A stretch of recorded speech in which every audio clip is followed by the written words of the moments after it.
Herkese selam arkadaşlar. Bugün yine ETS 2'deyiz. 1.59 beta gelmişti. Biliyorsunuz geçenlerde videosunu çekmiştik. Volvo Test Center gelmişti.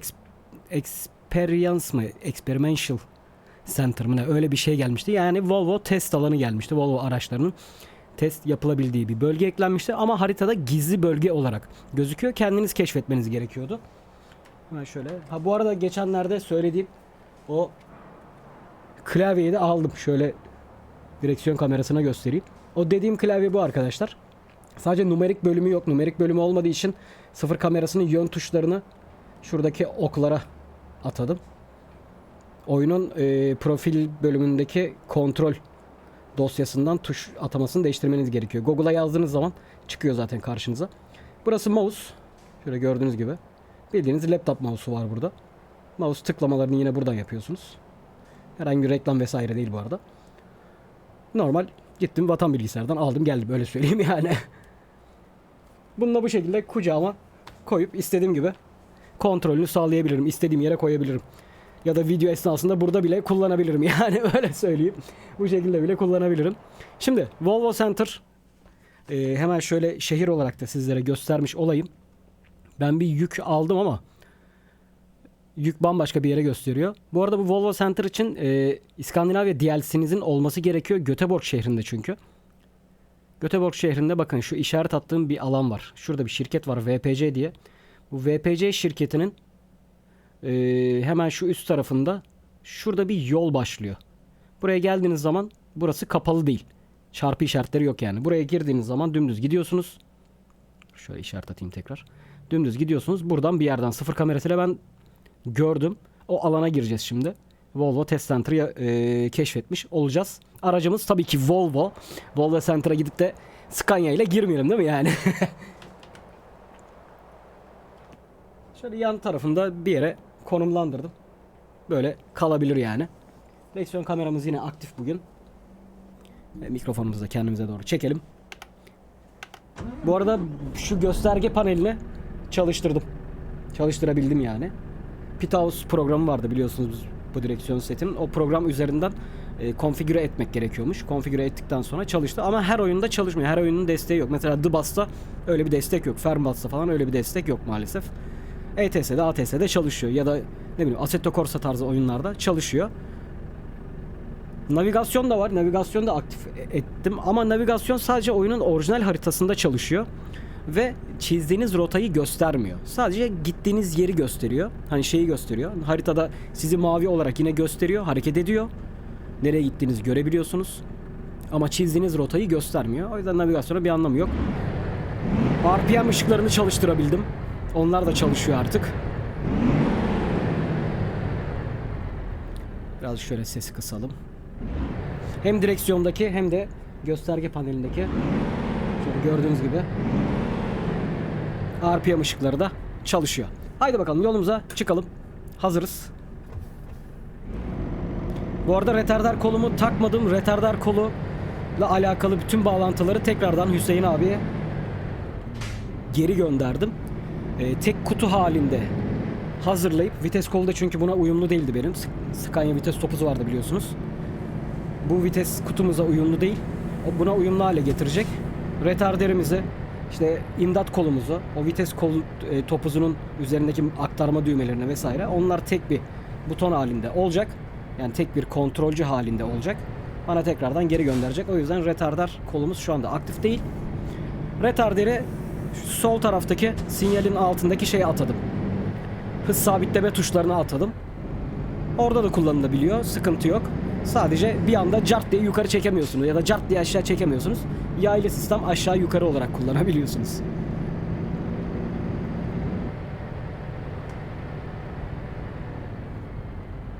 Ayarlarımı yavaş yavaş böyle yapılandırdım gibi güzel bir ayara denk getirdim.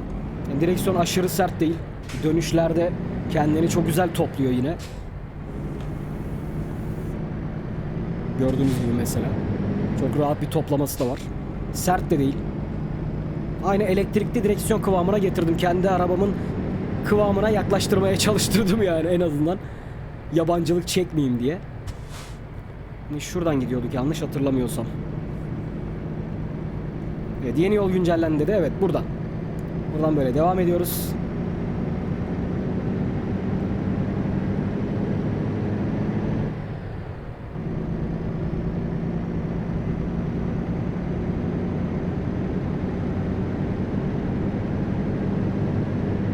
Bakın navigasyonu görüyorsunuz zaten. Artık nokta çizmeye başladı. Gizli yolları bu şekilde çiziyor. Bunu çok önceden getirdiler bu sistemi, biliyorsunuz. Bilmeyenler için de tekrardan belirtmiş olalım. Bu arada çok şaşırdığım bir şey var. ETS'de şöyle bir özellik keşfettim bu sinyal kolu sayesinde. Şimdi araçlarda şey var. Bilenler vardır muhakkak. Sinyal kolunu tam tırnağa takmak var şöyle.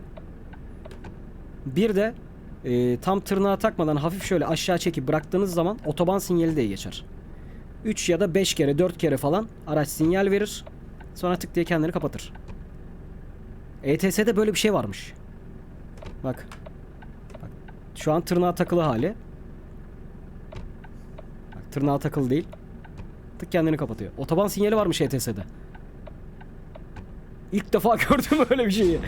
Şimdi buranın girişi bir şurada bir yer var ama şimdi girip oynamadığım için bilemiyorum da bir de şurada bir yer var ama buradan giriliyor mu?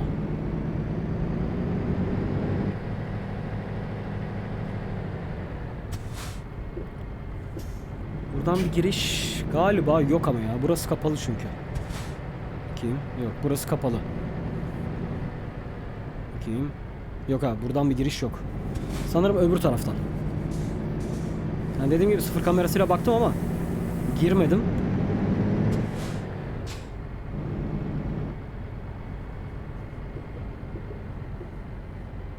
Aynen, muhtemelen şuradaki kapıdan gireceğiz ya.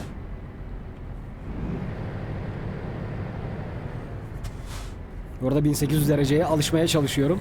Yavaş yavaş inşallah alışacağız. Biraz yavaş hareket etmek gerekiyor.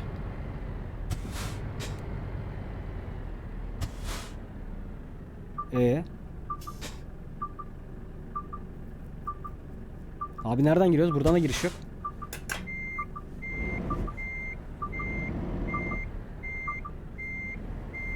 Nereden gireceğiz?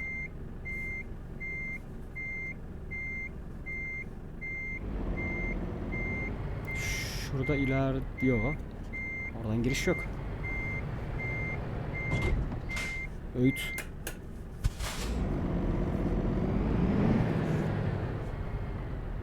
Buradan niye girilmiyor abi? Dur bakayım.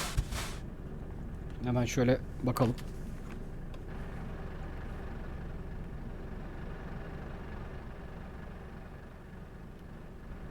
Şimdi bakın şurada bir alan var.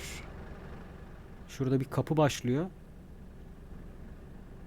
Şey mi acaba şuradan? Aa dur. Bakayım.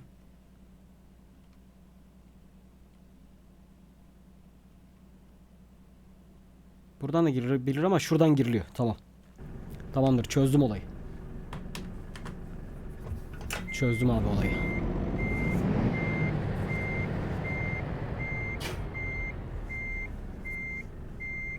Biraz şöyle dorseyi aşağı indireceğim.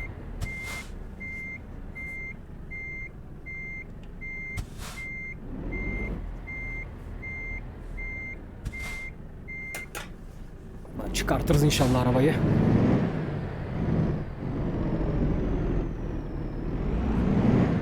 Ha gayret.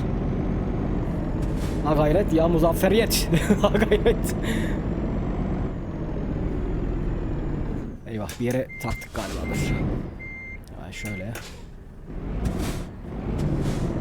Evet, bir yere takılıyor. Nereye takılıyor?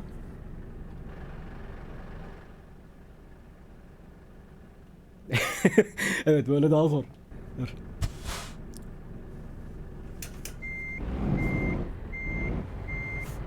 Şöyle çıkartalım. Ha şurada şey var. Daş var, daş.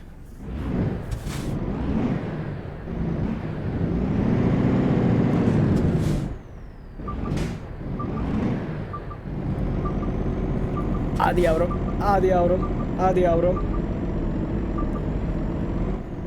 Ha bu arada şeyi de göstermiş olur mu? Çalışır mı bilmiyorum şu anda da. Şöyle bak bunu da göstermemiştik. Bunu da göstermiş olalım. Çekici sistemi gelmişti biliyorsunuz. Hani devrildiniz bir şey oldu. Servise götür seçeneği vardı önceden. Sadece servise gidebiliyordunuz. Bu multiplayer'da Trackers MP'de özellikle daha çok işe yarayacak bir şey ama mesela Tow to Road diyelim. Nereye atacak bize? Çekici mevcut bulunduğumuz rotaya atıyor olması lazım ama nereye atıyor acaba? Şimdi ben yol dışındayım çünkü. Evet. Navigasyonda aynen rotamıza atıyor. Bak çizdiğimiz yol bizim böyle aslında sağa dönmemiz gerekiyor. Sağa dönecek pozisyona getirip bıraktı beni. Tamam olur sıkıntı yok. Hızlı bir şekilde gidelim tekrar. 1.59'u da bu şekilde test etmiş oluyoruz bu arada. Çünkü onu göstermedik. Onu da göstermiş olalım. Ben de öğrenmiş oldum bu arada.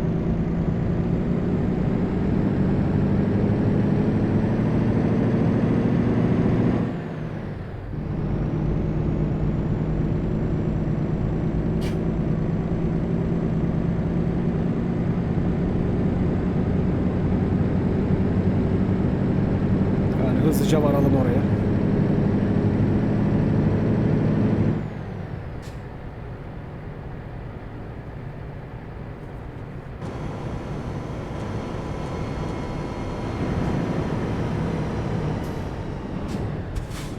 Dur buradan değildi. Ulan yine yanlış yere giriyorduk.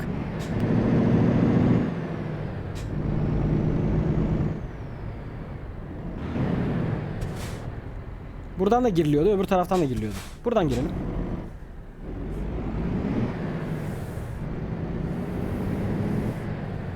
Öğüt.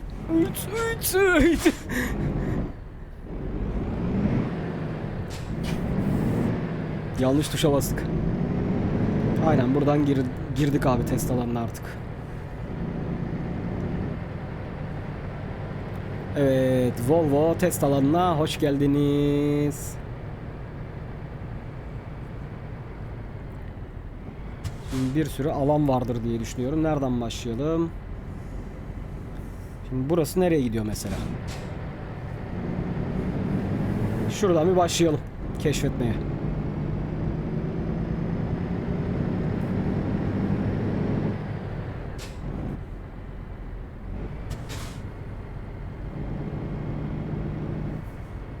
Burası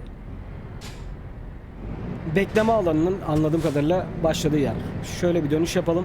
Şuradaki meyilli alandan %10 eğim varmış bak. Rampa varmış yani. Bu arada sırtımıza 24 ton var. Söylemeyi unuttuysam söylemiş olalım. Yük de aldım. Evet, navigasyona bakarsanız harita dışına çıkıyoruz şu anda.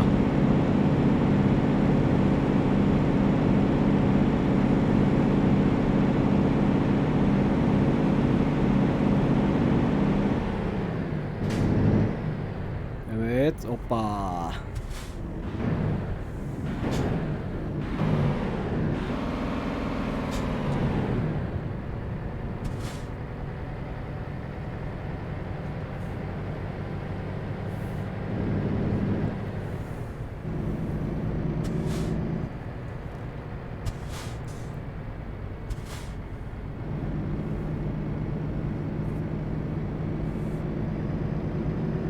Hadi bakalım. Nerelere gidiyoruz acaba?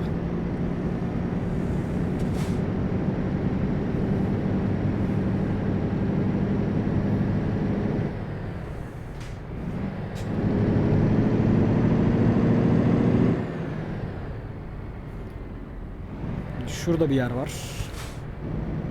Ne varmış burada?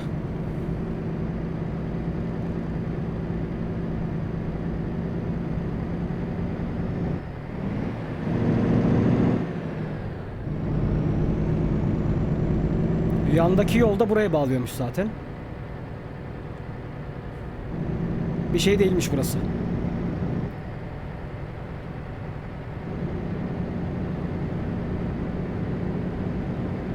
Burada bir şey yokmuş ya. Burada şöyle bir manevra şeyi var galiba. Falan filan. Dur bakalım. Neler olacak? Böyle hoplama zıplamalı toprak alan falan.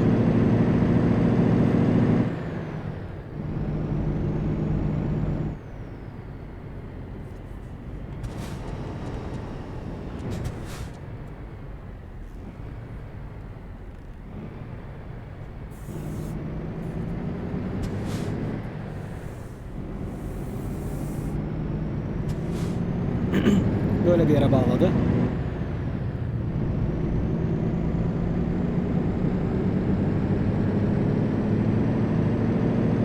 Gerçi böyle dümdüz bir test alanı değildir inşallah. Ben dediğim gibi sıfır kamerasıyla geldim ama sadece rotaya baktım. Alanda ne var ne yok onlara bakmadım. Bir eğimi gördük %10.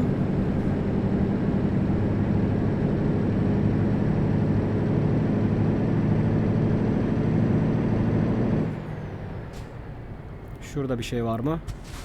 Park alanı var. Oğlum girdiğimiz yola geri çıktık. Hadi canım.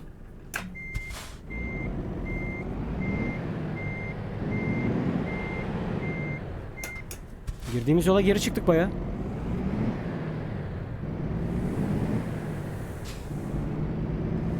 Umuyorum bu kadar değildir. İnşallah.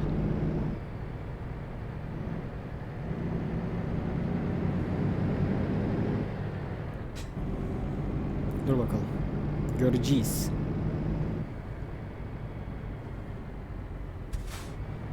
Az önce şuradan şuraya gidip oradan bağlamıştık. Şurada ne var? Şuraya dönelim bakalım.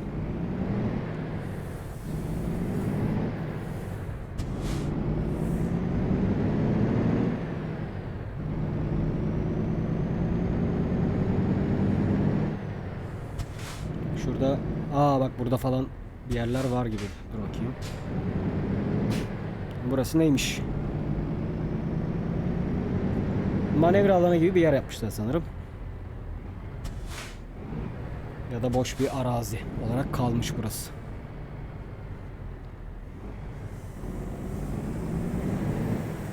Tamam, şuradan devam edelim.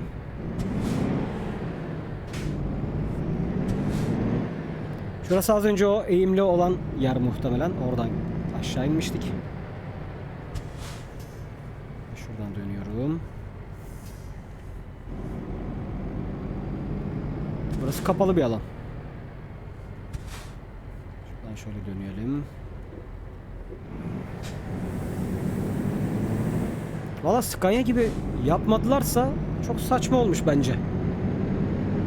Ya öyle bir alan değilse.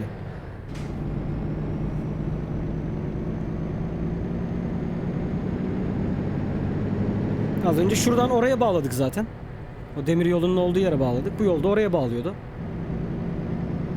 Şuradan geri dönelim. Bir de şu yolu kullanalım. Eğer bu kadarsa çok saçma. Şimdi bir o yola da bakacağım. Sonra sıfır kamerasıyla bir inceleyelim. Şöyle yapalım.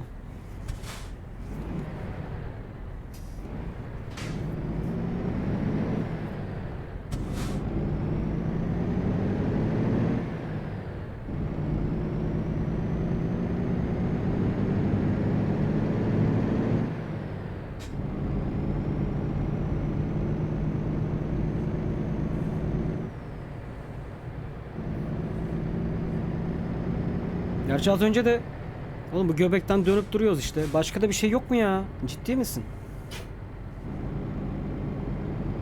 Burası geldiğimiz yol.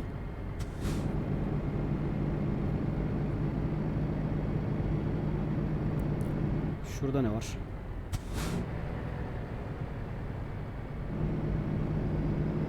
Burada hiçbir şey yok.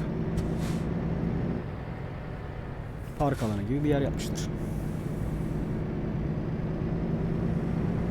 Abi gerçekten bu mu yani? Volvo Center, Volvo Center, Volvo Test hani deneme alanı. Deneysel alan.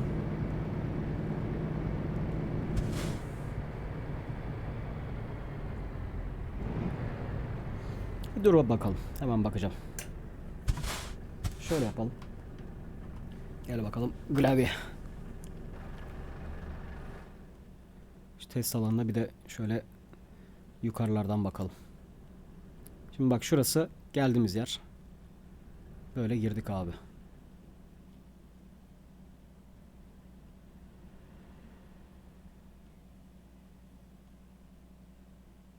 Buraya gittik. Burası zaten eğimli alanda biliyorsunuz. Buralar kapalı.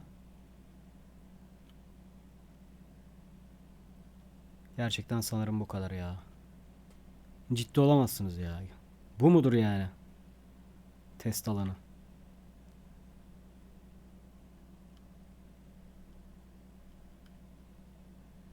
Buralarda falan bir şey yok. Burası kapalı. Gerçekten test alanı dediği yerler bu mudur ya? Valla hiç yapmasaydınız daha iyiydi ya. Buralarda bir şey yok. Buralara girilmiyor. Buralar kapalı zaten şöyle gördüğünüz gibi. Vallahi yani içim karardı ya. Ben bayağı hani o bizim Scania'da yaptığımız hatta onunla alakalı biz 2-3 video falan yaptık herhalde. Güzel, çok güzel alan vardı orada. Çok güzel test alanı vardı. Toprak alanlar vardı.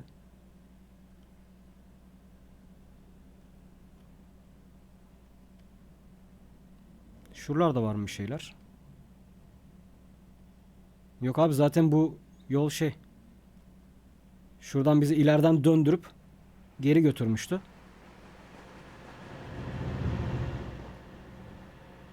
Buralara zaten girilmiyor. Bunlar kapalı yerler.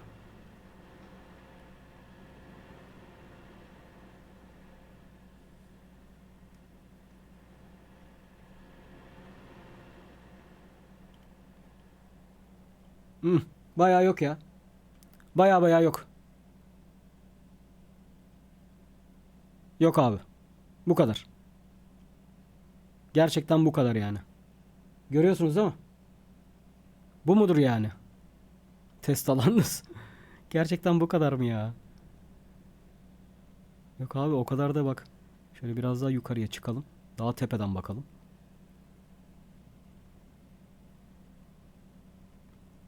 Yok yani.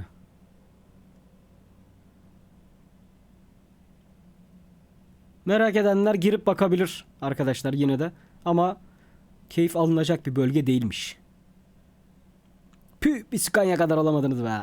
Reziller. Vallahi ya, şuna bak, şu hale bak. Şaka gibi. Vallahi şaka gibi.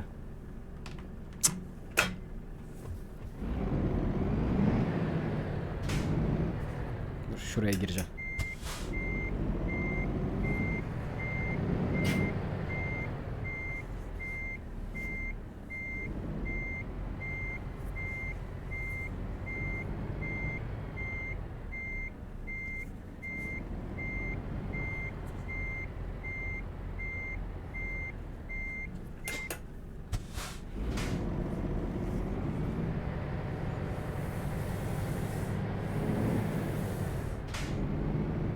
Aynen, Volvo Truck Experience Center.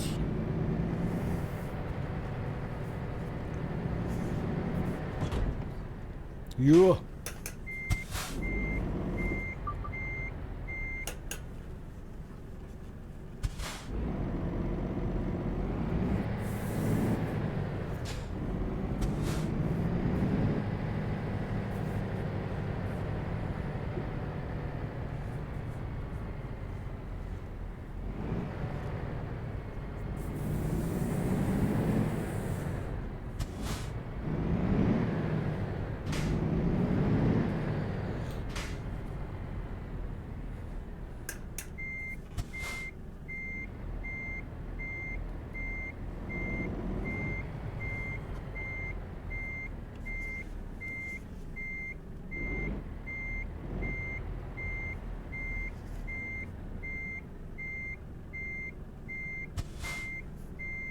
Aynen, biz de şöyle kalalım ya.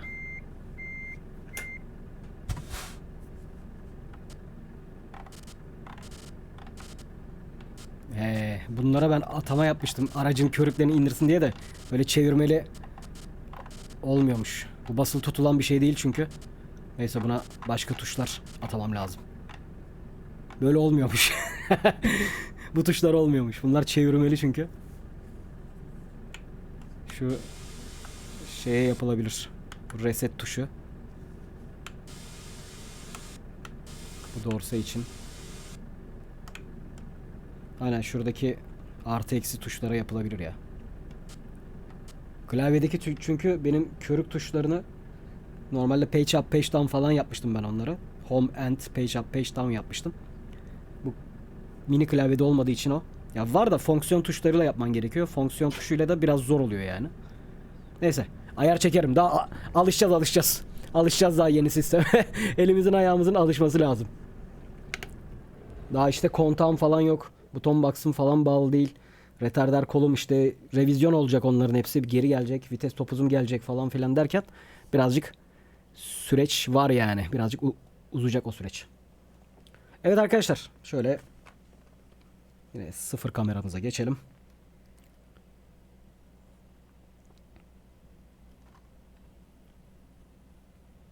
Normal mouse'a göre tabi birazcık zor oluyor ama hiç değilse kullanabiliyoruz sıfır kamerasını. Evet, bugünlük bu kadar. Test Center bu kadarmış ya. Valla yani ben Scania gibi bir şey bekliyordum ama değilmiş. Muhtemelen Volvo'nun yani gerçek bölge de muhtemelen bu şekilde ki bu şekilde yapmışlar. Hani gerçeğine birebir yapıyorlar çünkü. Demek ki bu kadarmış. Diyecek bir şey yok, yapacak bir şey yok yani. Ne diyeyim? Evet, izlediğiniz için teşekkür ediyorum. Beğendiyseniz beğen butonuna basmayı unutmayın. Bir sonraki videomuzda görüşmek üzere. Kendinize iyi bakın ve hoşça kalın.